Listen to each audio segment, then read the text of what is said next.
আজকে ডিউটি যাওয়ার সময় দেখতে পেলাম অ্যালেন পার্কের ভেতরে লাইটিং এর লাস্ট ফিনিশিং এর কাজ চলছে। গ্রাউন্ডের মধ্যে স্টেজও অলমোস্ট কমপ্লিট হয়ে গেছে, পুলিশ প্রোটেকশন বেশ ভালোই আছে। 25শে ডিসেম্বর আসতে আর বেশি দেরি নেই, পার্ক স্ট্রিট পুরোটাই চেঞ্জ হয়ে গেছে। কিছু মানুষের এই ডিসেম্বর মাসটা খুব ভালোভাবে কাটে। দিনের বেলায় সেন্টা ক্লথের প্রোডাক্ট সেল করে আর রাত্রের বেলায় রাস্তার পাশে রেস্তোরাঁর দেওয়ালের এক কোণে জীবন অতিবাহিত করে। এই ডিসেম্বরে প্রচুর মানুষ এখানে আসেন তাদের ফটোশ্যুট করতে। ডিউটি গিয়ে দেখি মেনটেন্স দাদা একটা বড় স্টেয়ার্সের উপর চেপে প্রজেক্টরটা ঠিক করছে। ফার্স্ট ফ্লোরে এসে দেখি পার্টির ডেকোরেশনও রেডি হয়ে গেছে, আর বুফেটা লেগেছে রুফটপ এরিয়ায় 76 এর উপরে। কিছুক্ষণ পর পার্টিও স্টার্ট হয়ে যায়।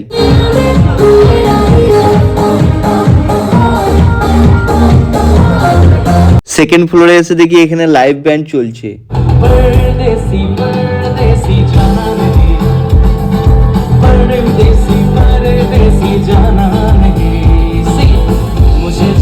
এরপর ডিউটি শেষ করে আমিও বেরিয়ে পড়লাম। আজকে অ্যালেন পার্কের সামনে ডিস্কো লাইটটাও লেগে গেছে, অপেক্ষা মাত্র আর কিছু দিনের।